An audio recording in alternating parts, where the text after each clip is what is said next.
Many nations will fight against Tyre.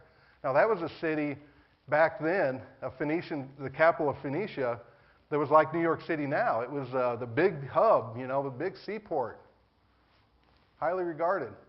God said this, "Behold, I am against you, O Tyre, and I will bring up many nations against you as the sea brings up its waves."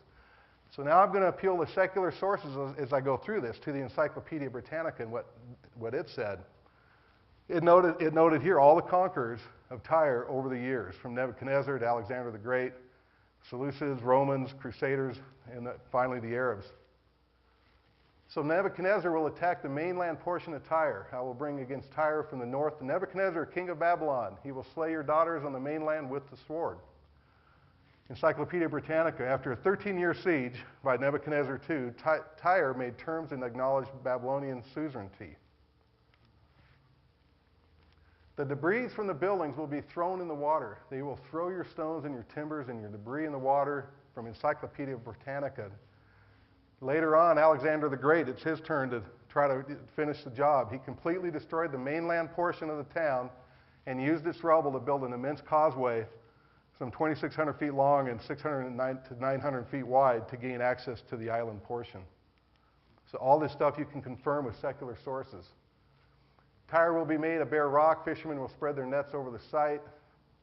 And I will make you a bare rock. You will be a place for the spreading of nets. So here's a report from a college and high school textbook from 1889. Tyre never regained the place she had previously held in the world. The larger part of the site of the once great city is now bare as the top of a rock, a place where the fishermen that still frequent the spot spread their nets to dry.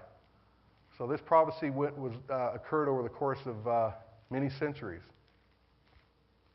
It will not be rebuilt. It will never retain its former glory. From Ezekiel, "You shall never be rebuilt, for I, the Lord, have spoken, says the Lord God. I shall bring terrors on you, and you will be no more. Though you will be sought, you will never be found again." From Encyclopedia Britannica, captured and destroyed by the Muslim Mamluks in 1291, the town never recovered from its former importance. Now it's just a small fishing port, and here's the ancient remains over here of Tyre. It's never been rebuilt. There's a city around it they've called Tyre, but it's not in that area, and the fishing port is, it's interesting. I found this from Virtual Tourist, so it gives a description of the various sites you can visit, and this is what they said. It's hard to believe, but it is from this tranquil fishing port that Phoenician Tyre ruled the Mediterranean Sea around 950 BC. At the time, Tyre was still an island, but since Alexander the Great's conquest in 332 BC, the island has been a peninsula connected to the mainland. Nowadays, the port hosts nothing but small wooden fishing boats, and you'll see fishing nets. And the area around it is a pleasant place for a stroll and a meal. So, God's prophecy over time.